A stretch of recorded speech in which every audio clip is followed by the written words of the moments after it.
درود بر شما هموندان و تماشابینان گرامی. در استودیو با شما شوکتی محمد هستم و برنامه خبری تحلیلی پیام نیوز را طول این چند دقیقه تقدیمتان میکنم.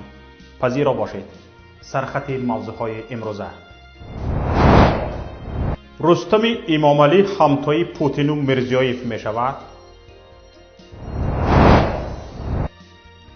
эмомалӣ раҳмон با مهاجران کاری ملاقات نکرد.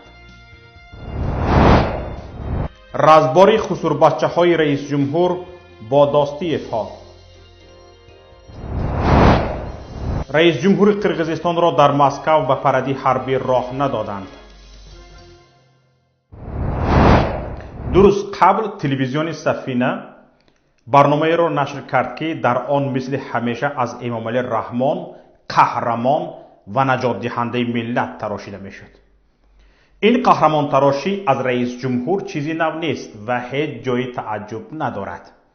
اما در این برنامه امامعلی رحمانی که برای برقراری شوروی همراه با سنگک و فیضعلی لنگری خوجه و غیره سلاح به دست گرفته بود، جبر دیده شوروی معرفی گردید.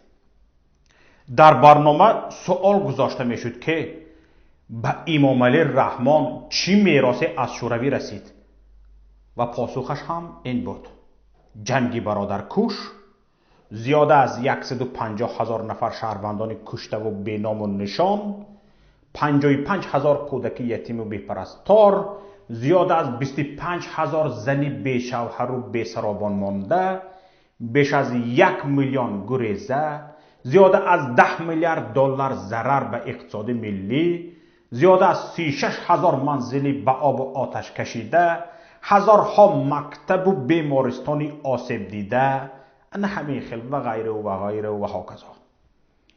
مؤلفان برنامه به این نظرند که امامعلی رحمان خرابزار از اتحاد شوروی میراث برد و با درایت و سازندگی آن را آباد کرد و به پا راست کرد. اما تاریخ و میلیون ها شاهدی حادثه های آن زمان چیز دیگری را به خاطر دارند. چیز دیگر، زمانی که امامعلی رحمان سر قدرت آمد، جنگ شهروندی هرچند جریان داشت، یک جنگ کوچکو کم تلفات بود و هیچ یک از آن تلفاتی که تلویزیون دولتی سفینه ادعا میکند جای نداشت. شمار قربانیان هم تا آن زمانی که امامعلی رحمان به سر قدرت آمد از چند صد نفر بیشتر نبود. کسانی که در زمان جنگ شهروندی زندگی کردند این را میدانند. جنگ اساسی شهروندی سالهای 1992 تا سال 1997 دوام این 5 سال بود که در دوام این 5 سال امامعلی رحمان سر قدرت بود. جنگ کامل شهروندی، قربانی های جانی و مالی و دیگر خرابی ها زمان آغاز شدند که امامعلی رحمان به قول دوستش الکساندر لوکاشنکو پولمیا در دست وارد پایتخت شد. وارد شهر دوشنبه شد. تماشابینان عزیز، اگر 99 از 9% نگوییم، 99 از 5% تمام قربانیان و ضررهای اقتصادی و اجتماعی به دوره بعد حمله امامعلی رحمان با سلاح، ارتش و افسران خارجی به پایتخت کشور راست می آیند. از دعواهای تلویزیون دولتی سفینه تنها همینش کمی به حقیقت راست می آید که امامعلی رحمان از اتحاد شوروی جنگ شهروندی به میراث برد، ولی آن جنگ را هم پیر معنویش اسلام کریموف که بعداً امامعلی رحمان را آتمیز خواند، خدمات مخصوص روسیه یلسینی و رهبریت قزاقستان تحریزی کردند. این گپ را ما فال نکشادیم. این گپ حرف ما نیست. حرف اجرا کننده نقش اساسی آن جنگ سرهنگ کوچکاف است که تمام جزئیات آن را قصه کرده است و تا حال مقامات تاجیکستان یک حرف آن را انکار نکردند. این مرد زنده است. میراثبری امامعلی رحمان همین قدر است که خواجگانش جنگ را شروع کردند، جنگ شهروندی را، و به او سپاریدند و از کنار با دادن سلاح و پول نظاره کردند. باقی همه پیامدهای این جنگ با دست امامعلی رحمان به سر کشور و ملت رسیده است. با وجود کوشش سخت مقامات تاجیکستان برای تحریف تاریخ و پنهان کردن جنایت‌هایش و قهرمان نشان دادن امامعلی رحمان، هنوز هزارها سند و میلیون‌ها شاهد موجودند که این گفته ها را تصدیق می‌کنند. هیئت ایجادی پیام تصمیم دارد به زودی به نشر سندهایی که مقامات تاجیکستان آن را پنهان می‌دارند و تحریف می‌کنند شروع کند. با نشر هر گونه فیلم‌ها و برنامه‌ها مقامات تاجیکستان نه تنها تمام جنایت‌های امامعلی رحمان را به دوش دیگران بار می‌کنند، بلکه این پیام را هم دادنی‌اند که امامعلی رحمان نه تنها قهرمان بلکه یک سیاستمدار و دولتمردی مستقل و صاحب وطن است که مستقلانه تصمیم می‌گیرد و اداره دولت را در دست دارد. اما در اصل او هنوز همان بیویک است که با سلاح روسی، پول و ارتش کریموی و فاتحه نظربایف وارد دوشنبه شد و هرچند مستقلیتش بیشتر شده است، اما هنوز هم باید تصمیم‌های اساسیش را با آنها هماهنگ کند. باید قید کرد که در اصل بیشتر شدن مستقلیت او از کشورهای سابق شوروی در عموم مستقلیت او را بیشتر نکردند. هرچی از این طرف به دست آورده است به همسایه شرقی تقدیم کرده است. حالا که مسئله اساسی برایش انتقال قدرت به پسرش است، کوشش‌هایش در این سمت برای گرفتن فاتحه پیران و خواجگانش زیاد شده اند. دردسرش زیاد شده است. بنابر با پیراهه موی سفید نظربایف رفتنش فاتحه او را در حال به دست آورد. اما حالا سیاست‌ها در قزاقستان تغییر می‌کنند و به امامعلی رحمان لازم است اکنون رضایت توقیف را هم به دست آورد. بعد کوشش‌های زیاد و چند ملاقات با شفقت میرزیویف و فرستادن رستم به تاشکند، ظاهراً رازیگی رئیس جمهوری ازبکستان را هم گرفته است. اما این تنها ظاهری مسئله است. امکان دارد امامعلی رحمان در مسکو با این دو نفر هم مسئله را علاهیده بررسی کند. کشور چین اصلاً به این گونه مسئله ها توجه زیاده ندارد. سیاست آن کمی فرق می کند و با گمان غالب به این تصمیم رئیس جمهور تاجیکستان راضی شده است. اما امامعلی رحمان تا حال راضیگی خواجه اساسی خود کرمل را در دست ندارد. دو دفعه قبلی که او برای گرفتن فاتحه پوتین به مسکو سفر کرد ناموفق بودند. دفعه دوم حتی به سطح یک رئیس ناحیه فراورده شد.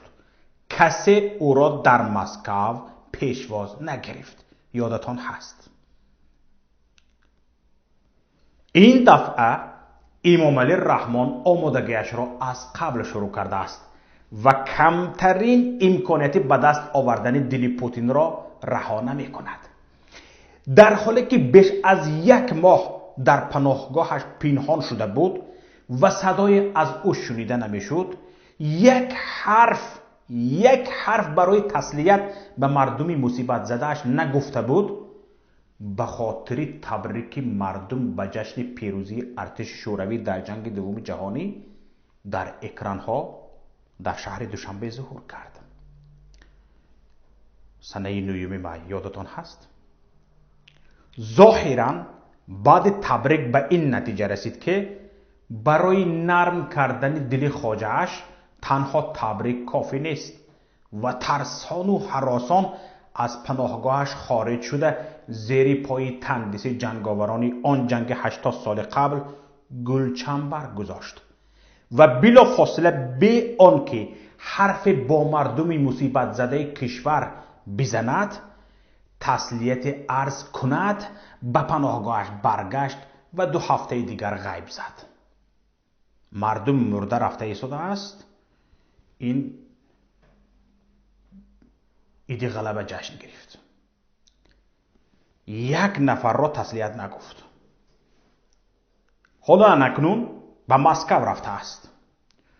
گویا برای شرکت در پردی بخشیده به 75مین جشن همان پیروزی. در رسانه ها میخونیم تحلیلگران به این نظرند که هدف اصلی سفر امامعلی رحمان به مسکو با استفاده از طبع باریده پوتین گرفتن رضایت او برای جایگزین ساختن پسرش است.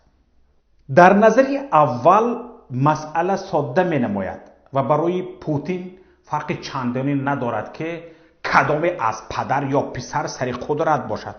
مهم تاجیکستان غیر رسمی چون یک ولایت روسیه و تامین کننده قوه کاری باقی ماند. محض برای پوتین این مهم است. چه فرق دارد که گاو شیر میدهد یا گوساله؟ ولی مسئله چندان ساده نیست. ولادیمیر پوتین، قاسم جمعت توقایف و شوکت میرزیویف باید راضی شوند که شروع از چند ماه پس باید پسیمیز با رستم امامعلی نشینند و با او گفتگو کنند، همچون که ҳамтояшон همچون رئیس جمهور. تماشابینان گرامی، فرض کردیم اگر شما رئیس جمهوری یکی از این کشورها یا حتی قرقیزستان و ارمنستان می بودید، آیا راضی می شدید که همین رستم امامعلی را ҳамтои خود اعتراف کنید؟ خودتان قضاوت کنید. تماشابینان عزیز، برنامه ما ادامه دارد. حالا چند خبر و رویدادهای گرد آورده از رسانه‌های دیگر را در گزارش همکارم صفیه بشنوید. сухангӯи раисҷумҳурии тоҷикистон эълон кард ки дар барномаи сафари эмомалӣ раҳмон ба маскав дидор бо муҳоҷирони кории тоҷик пешбинӣ нашудааст. тибқи иттилои сомонаи топтиҷӣ абдулфаттоҳ шарифзода котиби матбуотии раисҷумҳури тоҷикистон гуфтааст ки замони сафари эмомалӣ раҳмон ба маскав маҳдуд мебошад ва бо дар назар гирифтани бемории вируси корона имкони дидор бо намояндагони муҳоҷирони кории тоҷик дар русия вуҷуд надорад. шарифзода таъкид кардааст ки тими ҳамроҳи раисҷумҳурии тоҷикистон дар сафар ба маскав 2 ҳафта давраи карантинаро пушти сар гузошта ва 3 бор ташхиси коронавирус додааст. ин дар ҳолест ки иззат амон мудофиаи ҳуқуқи муҳоҷирони кории тоҷик дар русия дар остонаи сафари эмомалӣ раҳмон ба маскав хостори дидори раисҷумҳурии тоҷикистон бо намояндагони созмони коргарони муҳоҷири тоҷик шуд. иззат амон гуфт мушкилиҳои зиёде дар муҳоҷирон вуҷуд дорад ки барои раҳоӣ аз он муҳоҷирон ниёзманди мусоидати эмомалӣ раҳмон мебошанд. субҳи имрӯз раисҷумҳури тоҷикистон барои ширкат дар маросими паради низомӣ ба муносибати 75мин солгарди пирӯзӣ дар ҷанги дуюми ҷаҳонӣ ба Маскав сафар кардааст. 2 рӯз пеш санаи 22 июн дар деҳаи виёни ноҳияи кушониён дар назди тарабхонаи марбут ба хонаводаи Абдулмаҷид Достиев, собиқ муовини аввали раиси парлумон ва сафири собиқи Тоҷикистон дар Русия байни 2 авлоди бонуфуз дар вилояти Хатлон, Достиевҳо ва Чапаевиҳо аз ҷамоати Навобод, собиқ Чапаеви ноҳияи Балхӣ, зодгоҳи ҳамсари президент Азиза Моҳраҳмонова муноқишаи гурӯҳӣ рух додааст. тавре сомонаи ахбор хабар медиҳад, шоҳидони ҳодиса гуфтаанд ки Чапаевиҳо дар чанд мошини рейнҷ ровери сафед омада аз Достиевҳо талаб карданд ки аз даъвои худ нисбат ба як сокини ҷамоати Наврӯз гузаранд. بحث یک صدمه مرگاوری روز 8 ایون بوده است که در آن صدمه یک کودک 13 ساله از خانواده دوستیevҳо جان باخت. دوستیevҳо پسر صاحب شرکت بهار آیل را در آن صدمه گناهکار میکنند، ولی چپایی‌ها اصرار می‌ورزند که در سری فرمان ماشین لکسوس آن روز نه پسری رئیس بهار آیل بلکه یک نفر دیگر نشسته بود. اما دوستیevҳо گفتند که گناهکار باید زندان شود، نه کسی بیگناهه، که چپایی‌ها با چه وعده می‌خواهند که او این گناه را به گردن خود بگیرد. بنا به اطلاع منبع، مناقشه دو طرف تقریبا 1 ساعت دوام کرده، در آخر یک کمی به زنازنی هم پیچیده است. تنها بعدی به رحمت الله سعداللهیف، دادر عروس کلونی پرزیدنت زنگ زدنی عبدالرشید دوستیев، برادری کلونی عبدالمجید دوستیев، این مناقشه انجام یافته اشتراکچیانش پراکنده شدند. با گفته شاهدان از طرف چپایی‌ها در این مناقشه حدود 15 نفر و تقریبا همین شمار از طرف دوستیevҳо اشتراک کردند. یادآور می‌شویم که روز 8 ایون سال 2020 راننده автомашинаи тамғаи لکسوس сайфов сайфулло фазлидинович соли таваллудаш 1987 сокини ҷамоати деҳоти сангтӯдаи ноҳияи данғара ҳангоми аз самти ноҳияи ҷалолиддини балхӣ ба самти ноҳияи кушониён ҳаракат карданаш аз ҳудаи идораи воситаи нақлиёт набаромада пиёдагарди ноболиғ фахриддинов зокирҷон нуриддинович соли таваллудаш 2007 сокини ҷамоати деҳоти ваҳдати ноҳияи вахшро пахш кардааст. дар натиҷа ноболиғ фахриддинов зокирҷон ҷароҳатҳои вазнини ҷисмонӣ бардошта дар ҷои ҳодиса ба ҳалокат расидааст. сооронбой жээнбеков, раисҷумҳури қирғизистон, ки рӯзи 23 июн ба хотири ширкат дар паради бахшида ба 75-солагии ғалаба бар фашизм ба Маскав омада буд, рӯзи 24 июн аз иштирок дар ин парад худдорӣ кардааст. бино ба иттилои дафтари матбуоти раисҷумҳури қирғизистон, бар асоси алгоритм президент ва аъзои ҳайати расмии қирғизистон баъди расидан ба Маскав аз ташхиси коронавирус гузаштанд. натиҷаҳои ташхиси мудири шуъбаи сиёсати хориҷии дастгоҳи президенти қирғизистон дониёр сидиқов ва як корманди хадамоти муҳофизат мусбат баромад. бар асоси алгоритми баъдӣ президент тасмим гирифт ки аз иштирок дар чорабиниҳои бахшида ба 75-солагии ғалаба дар ҷанги бузурги ватанӣ худдорӣ кунад. рӯзи 12 июн дар бадани низомиҳо аз қирғизистон ки мебоист дар паради Маскав иштирок мекарданд, низ коронавирус ошкор карда шуд ва гурӯҳи асосии низомиҳои қирғизро бо гурӯҳи эҳтиётӣ иваз карданд. дар пахши мустақими видеоӣ аз майдони сурх рӯзи 24 июн дида мешуд ки чӣ гуна президентҳои Тоҷикистон, Қазоқистон, Беларус ва Ӯзбекистон ҳамроҳи муҳофизони худ ба тарафи минбар равонаанд. дар ин видео сармуҳофизи президенти Тоҷикистон генерал Мурод Саидов низ дида мешавад. раҳбарони бисёре аз кишварҳо ба далели буҳрони коронавирус аз сафар ба Маскав ва иштирок дар тантанаҳо ба муносибати 75-солагии ғалаба худдорӣ карданд. дар пахши мустақим дида мешавад ки дар парад як гурӯҳи низомиҳо аз Тоҷикистон низ иштирок кардааст. вазорати корҳои хориҷии амрико аз ҷумҳурии Беларус талаб кард ки ба саркӯб кардани хабарнигорон дар остонаи интихоботи президентии моҳи август хотима диҳад. тӯли як ҳафтаи охир дар Беларусия ҳудуди 14 рӯзноманигор боздошт ва 3 нафари онҳо ба далели бозтоби эътирозҳои зидди Александр Лукашенко ҷазо гирифтанд. рӯзи 22 июн дар Минск даҳҳо нафар аз ҷумла тақрибан 50 касро барои иштирок дар эътирозҳои ба истилоҳ занҷираҳои ҳамбастагӣ муҳокима карданд. бештари онҳо барои ҳузур дар чорабиниҳои ғайриқонунӣ ва ё итоат накардан ба пулис муттаҳам шуданд. бархе дигар рӯзноманигороне буданд ки эътирозҳои рӯзҳои 19 ва 20 июнро бостоб медоданд. вазорати корҳои хориҷии амрико аз ҳукумати Беларус хостааст ба ҳуқуқи башар ва демократия эҳтиром гузорад ва масъулиятҳои байналмилалӣ аз ҷумла таъҳудоташ ба созмони амният ва ҳамкории аврупоро дар мавриди ҳуқуқи инсон ва интихоботи озоду одилона иҷро кунад. вазорат гуфтааст, аз ҳукумати Беларус мехоҳем барои онҳое ки майли иштирок дар интихоботро доранд, аз ҷумла дар масъалаи сабти номи номзадҳо ва дастрасӣ ба расонаҳо шароити баробар фароҳам кунад. эҳтиром ба озодиҳои бунёдӣ аз ҷумла таҷаммуи сулҳомез ва баёни андеша барои рушди муносибатҳои амрикову Беларус аҳамияти ҳалкунанда дорад. гуфтанист интихоботи президентии беларусия рӯзи 9 августи имсол баргузор хоҳад шуд. президенти феълӣ александр лукашенкои 65 сола бори шашум аст ки барои дарёфти курсӣ рақобат дорад.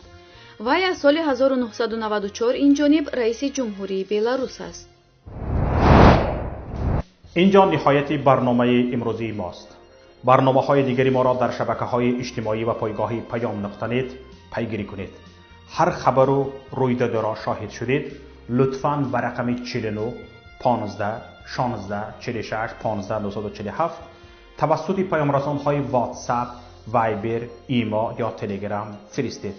لطفاً مشترک شدن به کانال یوتیوبی ما و نوشتن نظر خود درباره نوار را فراموش نکنید. پخش تگمه معقول شد را لطفاً دریغ ندارید و همچنین پخش تگمه زنگوله به شما امکان می‌دهد که برابر نشر نوارهای ما در یوتیوب شما در حال با خبر شوید. در پناه الله بمانید.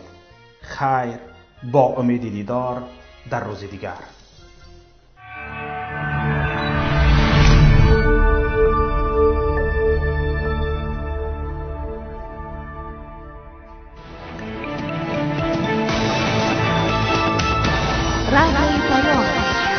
در فضای سیاست صدای جدید. رادیوی پیام. علم، فرهنگ، نوید. رادیوی پیام.